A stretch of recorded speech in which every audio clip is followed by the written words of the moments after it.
Welcome to the Prayagraj institute. आज हम बात करेंगे आरआरबी एनटीपीसी के पीवाई की सीरीज में पांचवें लेक्चर के बारे में। पांचवें लेक्चर की शुरुआत करेंगे हम अपने पहले प्रश्न के साथ। हमारे सामने जो पहला प्रश्न है कि ध्यान से देखिए इस प्रश्न को, दुनिया का सबसे व्यस्त समुद्री मार्ग कौन सा है। तो आपको बताना है कि दुनिया का सबसे व्यस्त समुद्री मार्ग कौन सा है। ठीक है, तो यहाँ पे जो ऑप्शन ए है इसमें उत्तरी प्रशांत समुद्री मार्ग, ऑप्शन बी है केप ऑफ गुड होप समुद्री मार्ग, सी ऑप्शन है दक्षिणी प्रशांत समुद्री मार्ग और डी ऑप्शन है उत्तरी अटलांटिक समुद्री मार्ग। तो ध्यान रखिएगा, अगर आपसे पूछा जाए कि दुनिया का सबसे व्यस्ततम समुद्री मार्ग कौन सा है तो आपका उत्तर होगा जो उत्तरी अटलांटिक समुद्री मार्ग है। जो नॉर्थ अटलांटिक जो सी रूटवे है वो सबसे ज्यादा बिजी जो है वो माना जाता है। ठीक, अगर इसको जो है हम लोग डायग्राम में देखें या मैप में कहा जाए, ठीक है, तो एक्चुअल में मैप में आप देख सकते हैं कि जो जो अटलांटिक ओशियन है, ठीक है, जो अटलांटिक ओशियन वाला जो रीजन है वो क्या है, ये है अटलांटिक ओशियन। ठीक, मैं थोड़ा सा कलर दूसरा इस्तेमाल कर लेता हूं।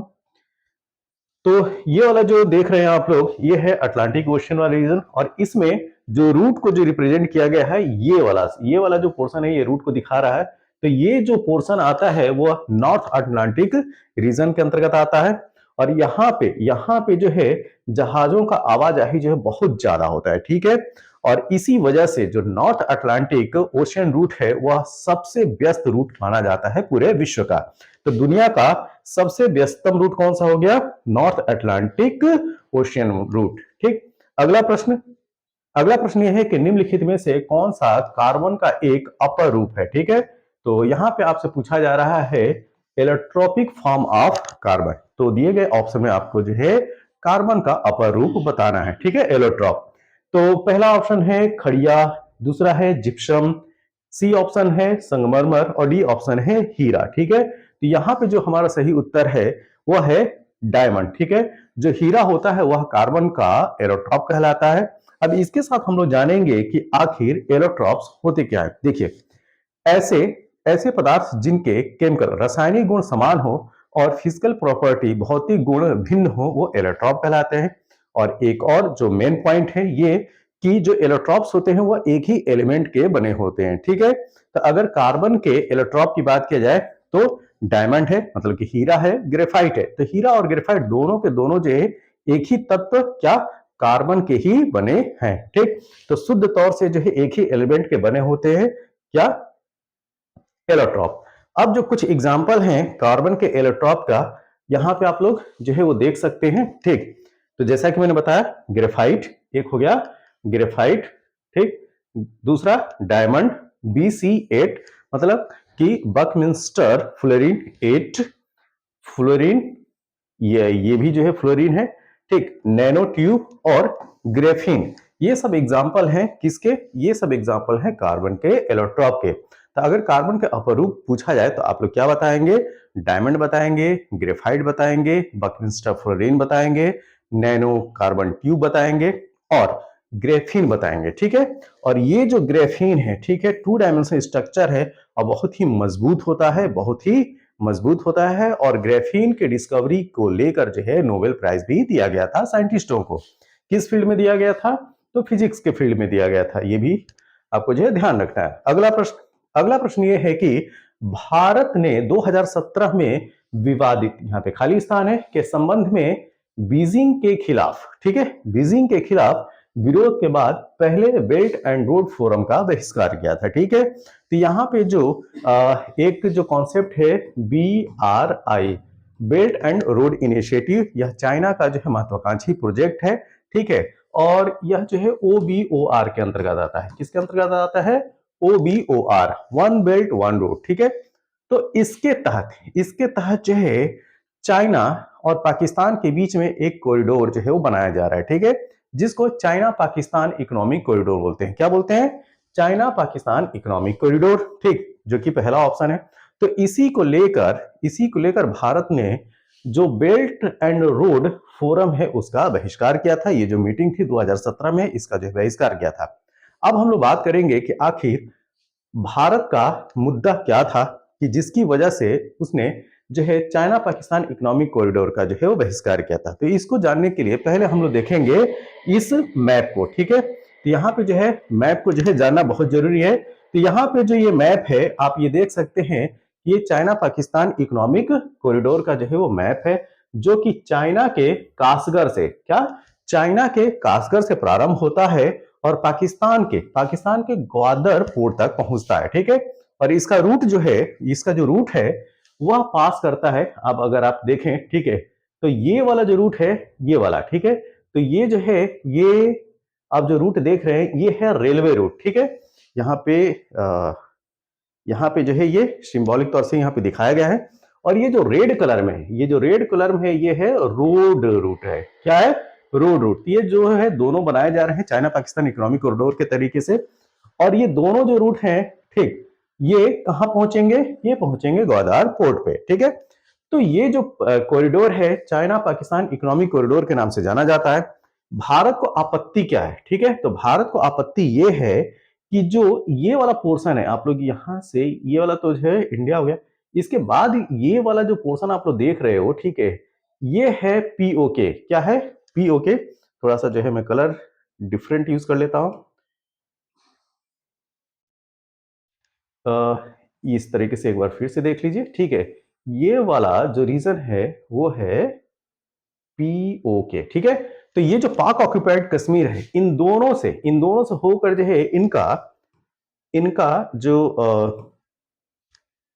रेल रूट है, ये आप देखिए, ठीक है। और ये जो रोड रूट है, ये दोनों जो है पाक ऑक्युपाइड कश्मीर से गुजर रहा है, ठीक। और जैसा कि हम जानते हैं कि भारत जो है कभी भी पीओके को पाकिस्तान का हिस्सा नहीं मानता है, ठीक है। और इसी पे जो है हमारा डिस्प्यूट है। जो पाक अधिकृत कश्मीर है वह भारत का इंटीग्रल पार्ट है। वह कितनी बार कहा जाए कि मतलब कि बहुत बार जो है ये पाकिस्तान को जो है सीधे तौर पे बताया जा चुका है, ठीक है।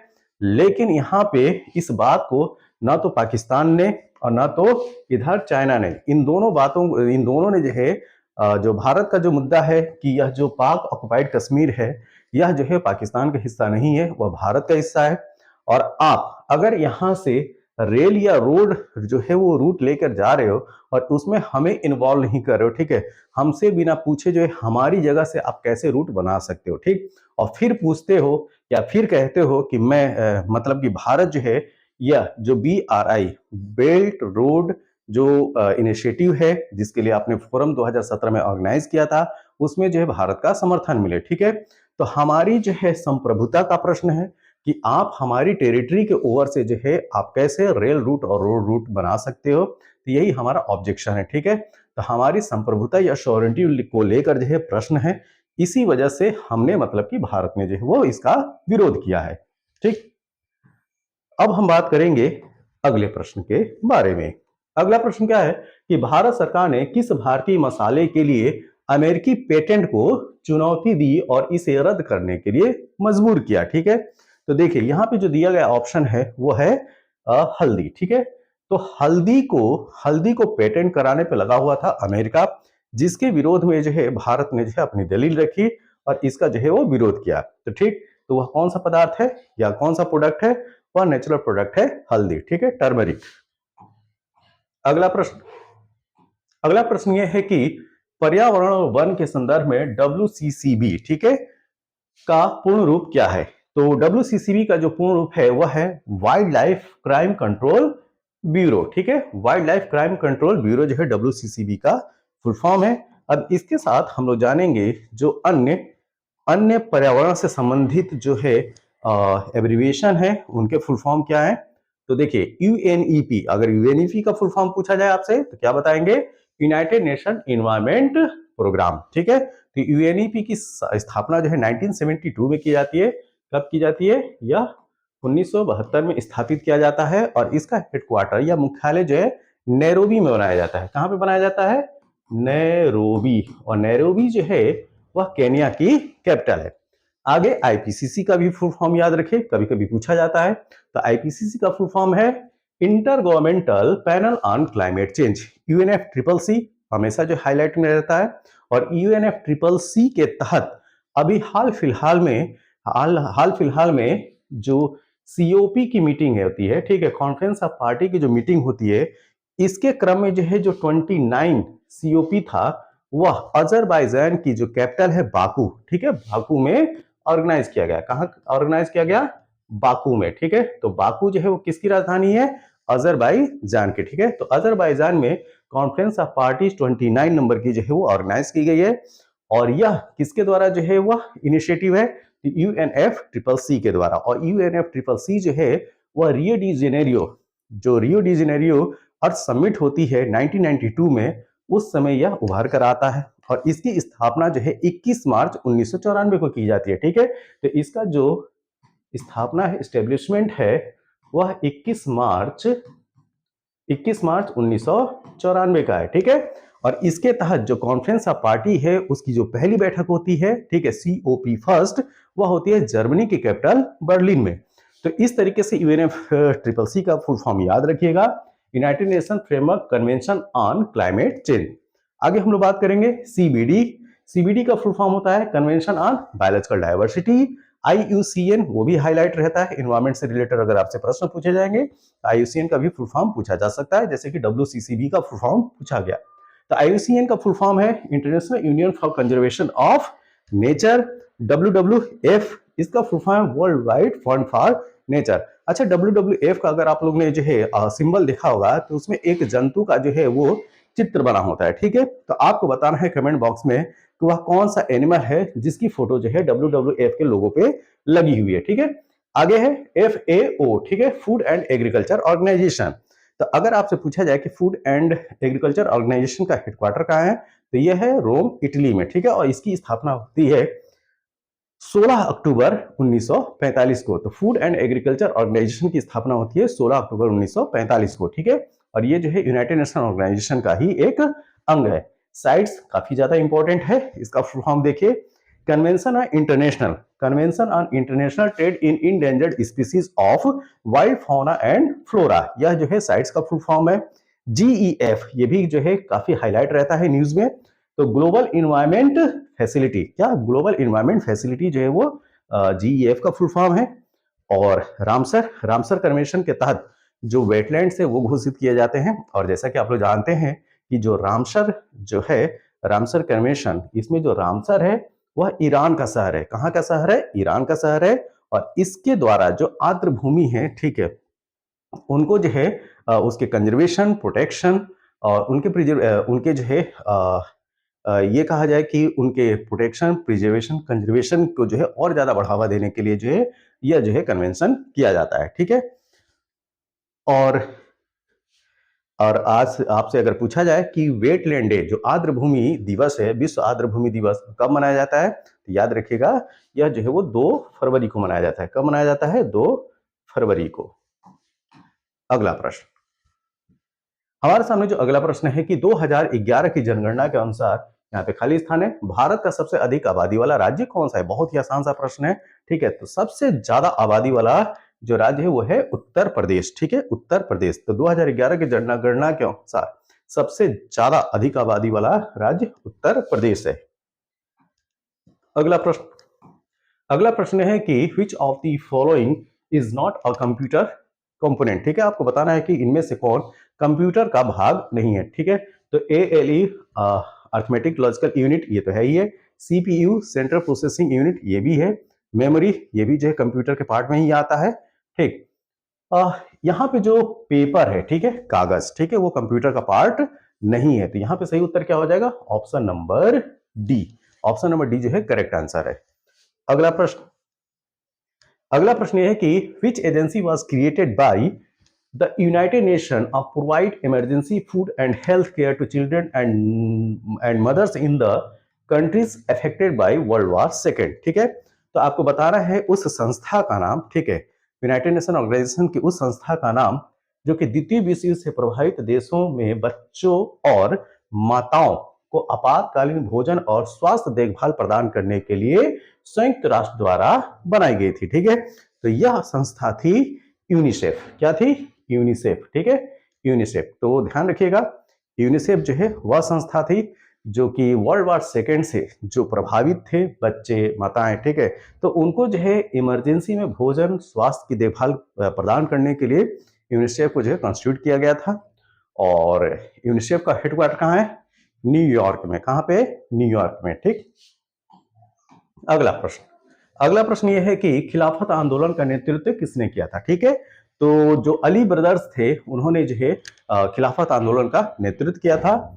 तो कौन? शौकत अली और मोहम्मद अली। शौकत अली और मोहम्मद अली। तो ध्यान दीजिएगा, जो खिलाफत आंदोलन है यह 1919 का है। ठीक है, 1919 से लेकर 1924 तक चलता है। ठीक है, 1919 से लेकर 1924 तक चलता है। और खिलाफत आंदोलन जो है वो प्रारंभ क्यों होता है? ठीक, तो जैसे कि हम लोग जानते हैं कि जो फर्स्ट वर्ल्ड वॉर होता है उसमें ब्रिटेन के द्वारा जो है वो तुर्की की हार होती है। और तुर्की की हार जब होती है तो तुर्की के द्वारा जो है ब्रिटेन के द्वारा कुछ सैंक्शंस लगाए जाते हैं। ठीक, कुछ प्रतिबंध लगाए जाते हैं। उनमें से एक चीज ये रहती है कि जो खलीफा का पद होता था, ठीक है, तुर्की में, उसको समाप्त कर दिया गया। ठीक है, तो इससे जो है पूरे विश्व के जो मुस्लिम कम्युनिटी है उसमें इसके प्रति आक्रोश आ गया। तो भारत में जो मुस्लिम समुदाय था वह अपना विरोध जारी करने के लिए खिलाफत आंदोलन प्रारंभ किया। ठीक है, और इसका नेतृत्व भारत में कौन?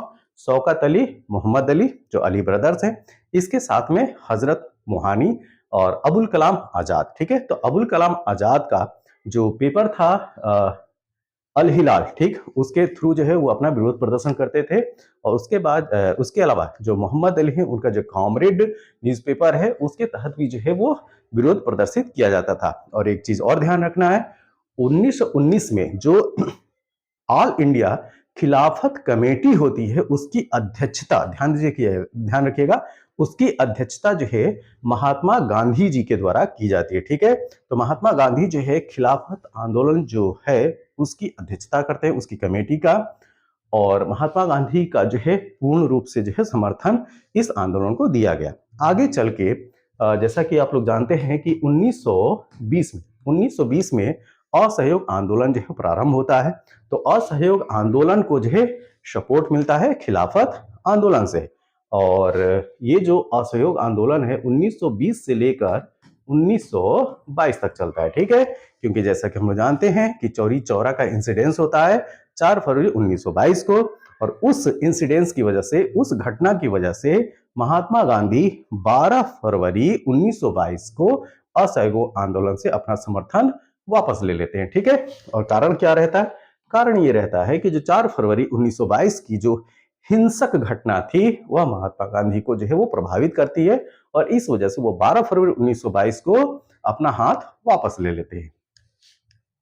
अगला प्रश्न यह है कि 1922 में गांधी जी द्वारा असहयोग आंदोलन स्थगित करने का मुख्य कारण क्या था? देखिए, जो प्रीवियस ईयर क्वेश्चन है वह जो है काफी ज्यादा इसलिए इंपॉर्टेंट हो जाते हैं कि हर एक क्वेश्चन जो है आने वाले एग्जाम के लिए जो है वह एक क्लू दे के जाता है। ठीक है, एक आइडिया दे के जाता है। और उस आइडिया पे जो है आप जो है वो अंदाजा लगा लोगे कि आगे जो है किस तरह के प्रश्न आ सकते हैं। ठीक है, तो इससे पहले हम लोग चर्चा किसकी कर रहे थे? खिलाफत आंदोलन की। खिलाफत आंदोलन के तहत हम लोगों ने क्या डिस्कस किया? असहयोग आंदोलन को। और देखिए नेक्स्ट प्रश्न जो है उसी इंफॉर्मेशन पे जो है यहाँ पे आ गया। ठीक है, तो इसको कैसे सॉल्व करेंगे? देखिए 1922 में गांधी जी द्वारा असहयोग आंदोलन स्थगित करने का मुख्य कारण क्या था? जो कि पिछले प्रश्न में इसका जवाब मैंने दे दिया। ठीक है, तो क्या था? देखिए, चौरी चौरा पुलिस स्टेशन में उग्र भीड़ द्वारा आग लगा दी गई थी। ठीक है, तो इस तरह की जो हिंसक घटना है यह 4 फरवरी 1922 को होती है। ठीक है, कहां? चौरी चौरा, जो कि गोरखपुर में है। ठीक है, अब इससे जो है दुखी होकर, या इस तरह से कहिए कि इस घटना को देखते हुए महात्मा गांधी ने 12 फरवरी, ये भी डेट याद रखना है। ठीक है, 12 फरवरी 1922 को असहयोग आंदोलन से पूरी तरीके से अपना हाथ वापस कर लेते हैं। ठीक है, मतलब कि इस आंदोलन से इनका कोई मतलब नहीं रह जाता है। ठीक, तो ये कहानी थी। ठीक, अगला प्रश्न, नीचे 4 पुरस्कारों का उल्लेख किया गया है, उनमें से 3 किसी न किसी तरीके से एक समान और एक असंगत है। ठीक है, तो आपको बताना है कि कौन सा जो है असंगत है। ठीक है, तो पद्म विभूषण, पद्म भूषण और पद्मश्री, ये जो तीनों हैं, पद्मश्री, पद्म भूषण और पद्म विभूषण, ठीक है, ये जो है इंडियन सिविलियन अवार्ड्स है। जबकि जो परमवीर चक्र है, ठीक है, वह जो है वह जो है वो वीरता पुरस्कार है, ठीक है, आर्मी मैन को दिया जाता है, ठीक, जो कि अपनी वीरता वीरता की वजह से जो है आप जो अतुलनीय जो वीरता का जो योगदान रहता है, ठीक है, सेना में, उसके लिए जो है परमवीर चक्र दिया जाता है, ठीक है। तो यहाँ पे जो अलग है वो कौन सा है? Option number C. तो यहाँ पे सही उत्तर क्या होगा? परमवीर चक्र। अगला प्रश्न, उस बौद्ध ग्रंथ का नाम बताइए जिनमें भिक्षुओं के लिए नियमों का उल्लेख किया गया, ठीक है। तो जैसा कि हम लोग जानते हैं कि बौद्ध धर्म में जो है वह 3 ग्रंथ हैं, ठीक है, विनय पिटक, सुत्त पिटक और अभिधम्म पिटक, ठीक है। तो बौद्ध भिक्षुओं के नियम से संबंधित, ठीक है, नियम से संबंधित जो जो धर्म ग्रंथ है उनका, वो है विनय पिटक। क्या? विनय पिटक। तो यहाँ पे सही उत्तर क्या होगा? Option number B. अगला प्रश्न, अगला प्रश्न है कि संविधान में अन्य देशों से उधार लेने की विशेषताओं की आलोचना करते हुए किसने कहा था कि संविधान के मौलिक विचारों के संदर्भ में किसी को भी कोई विशेष अधिकार नहीं है, ठीक है। तो यह स्टेटमेंट जारी किया जाता है डॉक्टर भीमराव अंबेडकर के द्वारा, ठीक है। तो डॉक्टर भीमराव अंबेडकर का यह स्टेटमेंट था। और एक चीज और याद रखिएगा, भारत के पहले कानून मंत्री जो है डॉक्टर भीमराव अंबेडकर थे। और जो संविधान बनाने के लिए जो ड्राफ्टिंग कमेटी थी उसकी जो चेयरमैन थे वो डॉक्टर भीमराव अंबेडकर ही थे, ठीक है।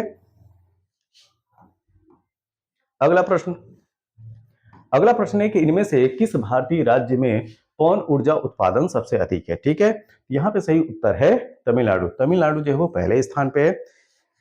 अगर आपसे पूछा जाए कि भारत का विश्व में पवन ऊर्जा को लेकर जो है कौन सा स्थान है, तो भारत का जो है चौथा स्थान है, ठीक है।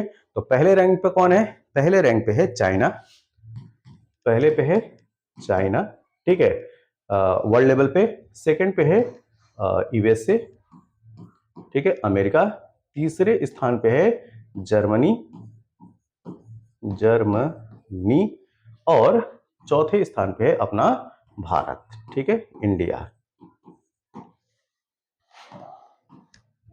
अगला प्रश्न, महात्मा गांधी ने राजनीति में किसको अपना गुरु माना था, ठीक है। तो ये थे गोपाल कृष्ण गोखले। कौन? गोपाल कृष्ण गोखले को अपना राजनीतिक पॉलिटिकल गुरु मानते थे। कौन? महात्मा गांधी जी। ऑप्शन बी इसका सही उत्तर है। अगला प्रश्न, गति के 3 नियम इनमें से किसके द्वारा प्रतिपादित किए थे, ठीक है। तो गति का नियम जो है 1687 ईस्वी में न्यूटन के द्वारा दिया गया था, ठीक है। तो जो आइजैक न्यूटन है उसने जो है गति के 3 नियम दिए थे, प्रथम, सेकंड और तृतीय के जैसे के नाम से जानते हैं आप लोग, ठीक है, प्रथम, द्वितीय और तृतीय के नाम से। प्रथम नियम को जो है जड़त्व का नियम भी बोलते हैं। और प्रथम न्यूटन का जो प्रथम नियम है उसमें क्या बात कही गई है? उसमें यह बात कही गई है कि कोई भी वस्तु, ठीक है, विश्रामावस्था में रहेगी या गति की अवस्था में रहेगी जब तक कि उस पर कोई बाह्य बल नहीं लगता है, ठीक है। दूसरा क्या कहता है? दूसरा यह कहता है कि किसी भी वस्तु का जो संवेग परिवर्तन की दर होती है उस पे आरोपित बल के अनुकर्मानुपाती होता है, ठीक है। तीसरा नियम क्या है? तीसरा नियम जो है यह कहता है क्रिया प्रतिक्रिया का नियम, ठीक है। तो क्रिया प्रतिक्रिया का नियम क्या है कि अगर किसी वस्तु पे जो कार्य किया जा रहा है उसके अपोजिट, ठीक है, उतना ही कार्य जो है वस्तु के द्वारा भी किया जाता है, ठीक। तो इस तरह के जो है 3 नियम है, याद रखिएगा। यह आइजैक न्यूटन के द्वारा दिया गया था। कब? 1687 में। अगला प्रश्न, भारत के पहले सफल परमाणु परीक्षण न्यूक्लियर टेस्ट कोड का नाम क्या था, ठीक है। तो ये था ऑपरेशन स्माइलिंग बुद्धा, ठीक है। जो पहला ऑपरेशन था, ठीक है, जो कि पोखरण फर्स्ट के नाम से भी जाना जाता है, पोखरण फर्स्ट, ठीक है। और पोखरण है कहां पे? पोखरण है राजस्थान में। कहां पे है? राजस्थान में है, ठीक है। तो राजस्थान के पोखरण में पहला परीक्षण होता है कब? 18 मई, ठीक है, 18 मई 1974 को, 18 मई 1974 को, ठीक है। और उसमें प्रधानमंत्री कौन होते हैं या होती हैं? इंदिरा गांधी, ठीक है। तो इंदिरा गांधी जो है वो प्राइम मिनिस्टर होती हैं, ठीक है। इंदिरा गांधी पीएम होती हैं, ये भी ध्यान रखिएगा। और ध्यान रखिएगा कि यह जो स्माइलिंग बुद्धा है, ठीक है, स्माइलिंग बुद्धा वह राजस्थान के पोखरण में इसको जो है वो ये जो है टेस्ट किया गया था। और ये पोखरण फर्स्ट के नाम से भी जाना जाता है। दूसरी, अगर ये पोखरण फर्स्ट न्यूक्लियर टेस्ट था तो पोखरण सेकंड भी होगा। तो जी हाँ, इसको मैं मिटा देता हूं। जो पोखरण सेकंड है, पोखरण सेकंड, ठीक है, उसको जो है ऑपरेशन शक्ति के नाम से जाना जाता है। ठीक है, यह जो न्यूक्लियर टेस्ट था उसको यहाँ पे ये लिखा भी है, ठीक है, ये चीज, ठीक है, ऑपरेशन शक्ति। ठीक है, ये क्या है, ऑपरेशन शक्ति है। और ऑपरेशन शक्ति कब होता है, यह होता है 11 मई 1998 को। और इस समय जो है प्राइम मिनिस्टर होते हैं अटल बिहारी वाजपेयी। कौन होते हैं, अटल बिहारी वाजपेयी। ठीक है, तो अटल बिहारी वाजपेयी जो है वो पीएम होते हैं और उनके तत्वाधान में 11 मई 1998 को ऑपरेशन शक्ति जो है वो चलाया जाता है। और यह जो है वो पोखरण सेकंड के नाम से जाना जाता है। ठीक है, और एक चीज और ध्यान रखना है, यह जो 11 मई है, 11 मई उसको इस टेस्ट के बाद से, ठीक है, 11 मई को जो है हर साल राष्ट्रीय तकनीकी दिवस के रूप में मनाया जाता है। ठीक है, क्या, नेशनल टेक्नोलॉजी डे के रूप में। अगला प्रश्न यह है कि 27 अगस्त 1947 को संविधान सभा की बहस में किसने कहा कि मेरा मानना है कि अलग निर्वाचन क्षेत्र अल्पसंख्यकों के लिए आत्मघाती होंगे। ठीक है, तो यह स्टेटमेंट जारी किया गया था गोविंद वल्लभ पंत के द्वारा। किसके द्वारा, गोविंद वल्लभ पंत के द्वारा। तो यहाँ पे ध्यान रखिए, ऑप्शन डी सही है।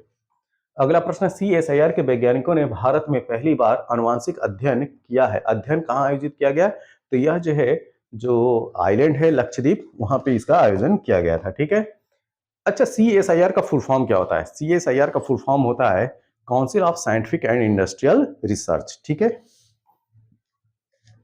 अगला प्रश्न, कंप्यूटर का जनक किसे माना जाता है, बहुत ही आसान सा प्रश्न है। तो चार्ल्स बेबेज को जो है कंप्यूटर का जनक मानते हैं। नेक्स्ट, रॉलेट एक्ट के अंतर्गत निम्नलिखित में से कौन सा एक उपाय अपनाया गया था। ठीक है, तो इसके तहत अपनाया गया उपाय क्या था, मुकदमे के बिना कारावास। ठीक है, तो इसको जो है कई नामों से भी जाना जाता है। इसको ब्लैक एक्ट भी बोलते हैं, इसको नो दलील नो अपील वाला भी एक्ट बोलते हैं। ठीक है, और रॉलेट एक्ट तो है ही। अच्छा, ये आया कब था, तो ये आया था 1919 में। ठीक है, और इसी के विरोध में जो है वो प्रदर्शन होता है और जलियांवाला बाग में जो है लोग इकट्ठे होते हैं। और फिर जो है 13 अप्रैल 1919 को, जैसे कि आप जानते हैं कि जो डायर है, जनरल डायर, उसने जो है वो जलियांवाला बाग हत्याकांड को अंजाम दिया था। ठीक, और एक और चीज याद रखिएगा, जो जालियांवाला बाग हत्याकांड था उसके विरोध में रविन्द्रनाथ टैगोर ने जो है वह नाइटहुड की उपाधि जो है वो लौटा दी थी। अगला प्रश्न यह है कि नोबेल पुरस्कार विजेता कैलाश सत्यार्थी इनमें से किस संगठन से जुड़े हैं। ठीक है, तो उनका जो एनजीओ है उसका नाम बताना है। तो उनके एनजीओ का नाम है बचपन बचाओ आंदोलन। क्या, बचपन बचाओ आंदोलन। तो इनके एनजीओ का नाम है क्या, बचपन बचाओ आंदोलन। और एक चीज और ध्यान रखिएगा कि कैलाश सत्यार्थी को 1914 2000 इनको जो है 2000, ठीक है, 2014 में जो है नोबेल पुरस्कार जो है वो दिया गया था। और इनको जो है संयुक्त रूप से दिया जाता है। ठीक है, तो एक तो कैलाश सत्यार्थी हो गए और दूसरा कौन था, मलाला यूसुफजई। ठीक है, तो जो मलाला यूसुफजई है, ठीक, उनके साथ कैलाश सत्यार्थी को भी जो है 2014 का शांति का नोबेल पुरस्कार मिलता है। किस फील्ड में, शांति का जो है नोबेल पुरस्कार मिलता है। ठीक, अगला प्रश्न ये है कि निम्नलिखित में से कौन सी रचना मुंशी प्रेमचंद द्वारा लिखी गई है। ठीक है, तो कमायनी यम चिदम्बरा सेवा सदन, तो मुंशी प्रेमचंद के द्वारा लिखी गई रचना का नाम है सेवा सदन, ऑप्शन नंबर डी। अगला प्रश्न, भेल का पूर्ण रूप क्या है। ठीक है, तो BHEL, तो भारत हैवी इलेक्ट्रिकल्स लिमिटेड। ठीक है, तो ध्यान रखिएगा इलेक्ट्रिकल्स लिमिटेड है, ठीक है, ना कि इलेक्ट्रॉनिक्स लिमिटेड है। अब भेल को जो स्टेबलाइज किया जाता है 1956 में, ठीक है, सोवियत यूनियन के द्वारा, या ये कहा जाए आज की डेट का रूस के द्वारा। ठीक, अगला प्रश्न यह है कि कोबॉल का पूर्ण रूप क्या है, ठीक है। तो कोबॉल का जो फुल फॉर्म है कॉमन बिजनेस ओरिएंटेड लैंग्वेज, ठीक है। कॉमन बिजनेस ओरिएंटेड लैंग्वेज है कोबॉल का पूर्ण रूप है या फुल फॉर्म है। इसके साथ में हम लोग जानेंगे कंप्यूटर की जो अन्य भाषाएं हैं उनका फुल फॉर्म क्या है, ठीक है।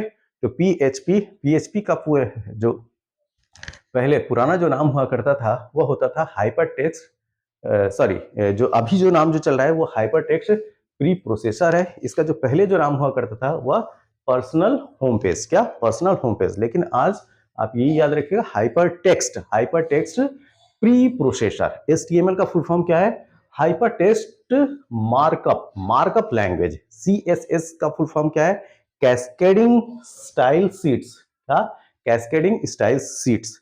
एसक्यूएल या एमएसक्यूएल, तो एसक्यूएल जो है स्ट्रक्चर्ड क्वेरी लैंग्वेज है। XML extensible markup language. और ध्यान रखिएगा ये जो भी जो कंप्यूटर की लैंग्वेजेस हैं इनका फुल फॉर्म जो है अक्सर पूछा जाता है, ठीक। JSON जावा स्क्रिप्ट ऑब्जेक्ट और नोटेशन, क्या जावा स्क्रिप्ट ऑब्जेक्ट नोटेशन, ये इसका फुल फॉर्म है। बेसिक ये भी जो पूछा जाता है। Beginners all purpose symbolic instructions code, फिर से सुनिए, बेसिक का full form beginners all purpose symbolic instruction code. COBOL का full form common business oriented language. FORTRAN का फार्मूला ट्रांसलेशन। मैटलैब जो है जो मैथमेटिकल एक्स जो ऑपरेशन किए जाते हैं वो मैटलैब जो है उसके लिए इस्तेमाल किया जाता है। इसका फुल फॉर्म है मैट्रिक्स लेबोरेटरी, क्या मैट्रिक्स लेबोरेटरी। पर्ल का फुल फॉर्म है practical extraction and report language, ठीक है। पर्ल क्या है, practical extraction and report language.